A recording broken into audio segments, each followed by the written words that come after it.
Welcome to শিরিনস kitchen. আজকের পর্বে আপনাদের জন্য থাকছে চন্দ্রপুলি পিঠা। এটা দেখতে যেমন আকর্ষণীয়, খেতেও খুবই মজার। চলুন তাহলে শুরু করা যাক।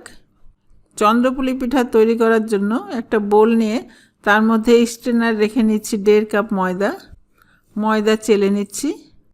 এবারে ময়দার মধ্যে দিচ্ছি 1/4 চা চামচ বেকিং পাউডার,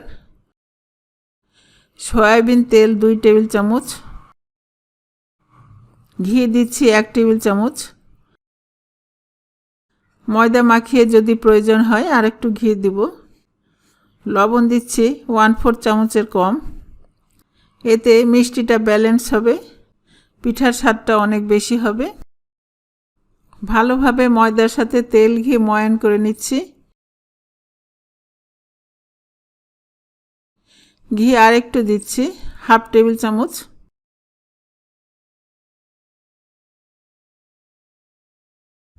ঘি দিয়ে আবারও মাখিয়ে নিচ্ছি। এবার নরমাল পানি দিয়ে ডোটা তৈরি করব। 1/2 কাপ পানি নিয়েছি, টোটাল 1 কাপ পানি লাগলো। ডোয়ের উপরে তেল মাখিয়ে ঢেকে রাখছি আধা ঘন্টার জন্য। এই ফাঁকে চন্দ্রপুলি পিঠার ভিতরে পুরটা তৈরি করে নিচ্ছি। তার জন্য চুলায় ফ্রাই প্যানে ঘি দিচ্ছি 1 টেবিল চামচ, সুজি দিচ্ছি 2 টেবিল চামচ। সুজিটাকে ভেজে নিচ্ছি। চুলার জাল লোতে রেখেছি।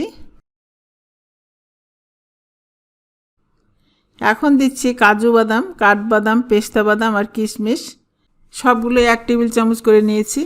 এখন ঢেলে দিচ্ছি। একটু ভেজে নিলাম। চুলা বন্ধ অবস্থায় মাওয়া তৈরির জন্য 1/2 কাপ পানি দিচ্ছি আর 1/2 কাপ দুধ দিচ্ছি। 2 টেবিল চামচ চিনি দিচ্ছি। এখন চুলা ধরিয়ে দিচ্ছি। 1/4 চা চামচ এলাচ গুঁড়া। এবারে দুধ ঘন করে নিচ্ছি। দুধ ঘন হয়ে গেছে, এই অবস্থায় নামিয়ে নিচ্ছি। ভাজা সুজি এবং ড্রাই ফ্রুটগুলোর মধ্যে মাওয়াটা দিয়ে দিচ্ছি। সব মিলিয়ে দারুণ টেস্ট এই পুরের। মিশানো হয়ে গেছে, এবার একপাশে রেখে দিচ্ছি। আমি আধা ঘন্টা পর ফিরে আসছি। ডোটাকে আমি আর একটু নেড়ে নিলাম। ডোয়ের একটু অংশ নিয়ে আমি রুটি বেলছি।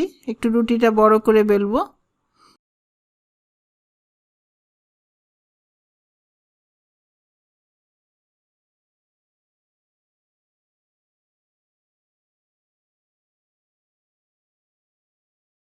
রুটির থিকনেসটা এরকম হবে, রুটির থেকে একটু মোটা।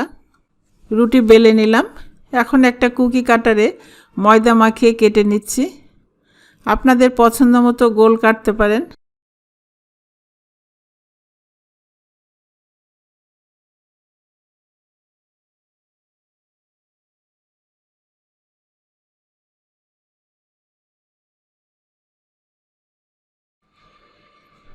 ছোট ছোট রুটির মধ্যে পুর দিচ্ছি, দিয়ে উপরে রুটি দিয়ে ঢেকে দিচ্ছি। চারিদিক চেপে দিচ্ছি। নকশা করতে না চাইলে রুটির চারিদিকে পানি দিয়ে তারপর আরেকটা রুটি দিয়ে চেপে দিবেন।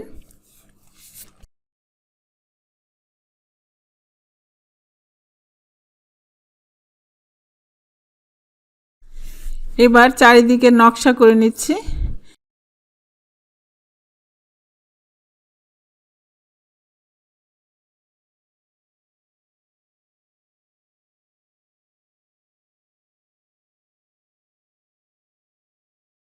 এখন পিঠাগুলো ভিজা সুতি কাপড় দিয়ে ঢেকে রাখছি, যেন পিঠার উপরটা ড্রাই না হয়ে যায়। আপনি ইচ্ছা করলে একটু সময় রেখে দিয়েও আপনি পিঠাটা ভাজতে পারেন।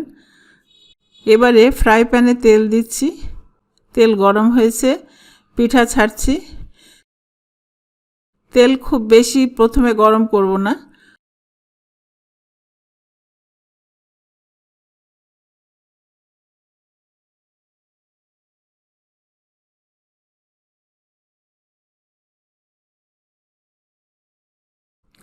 পিঠাগুলো একটু করে ঘুরিয়ে দিচ্ছি। উল্টে দিচ্ছি।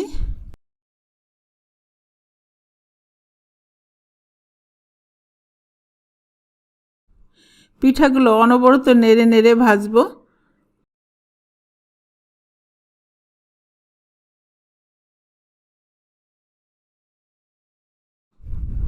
গোল্ডেন ব্রাউন হয়ে গেছে, এবার উঠিয়ে নিচ্ছি। বাকি পিঠাগুলো একইভাবে ভেজে নিচ্ছি। এবারে পিঠাগুলো চিনি শিরায় ডুবাবো, তার জন্য ফ্রাই প্যানে 1 কাপ চিনি আর 1 কাপ পানি দিচ্ছি।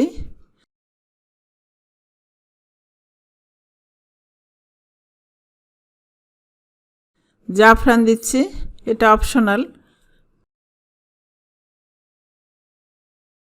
এটা কালারটা ভালো আসবে এই জন্য দিচ্ছি। চিনির শিরা একটু আঠালো হয়েছে, এবার নামিয়ে নিচ্ছি। পিঠাগুলো শিরার মধ্যে দিয়ে দিলাম। কিছুক্ষণ পর উল্টে দিচ্ছি। পিঠাগুলো সুন্দরভাবে রস ঢুকে ফুলে গেছে। শিরা থেকে অল্পক্ষণ পরে উঠিয়ে নিচ্ছি। আপনারা যদি বেশি রসালো পিঠা খেতে চান, আপনারা রসের মধ্যে একটু বেশি সময় ভিজিয়ে রাখবেন। আর হালকা মিষ্টি খেতে চাইলে এটা অল্প সময় পরে উঠিয়ে নিতে হবে। পিঠাগুলো কতটা আকর্ষণীয় হয়েছে দেখেই বুঝতে পারছেন। এবারে পিঠার ভিতর দেখাচ্ছি কতটাই ক্রিস্পি। খুব সহজে এই মজার পিঠাটা তৈরি করে নিতে পারবেন। আমার রেসিপি পছন্দ হলে একটা লাইক দিয়ে সাবস্ক্রাইব করে সঙ্গে থাকবেন। আপনারা সবাই ভালো থাকেন। আল্লাহ হাফেজ।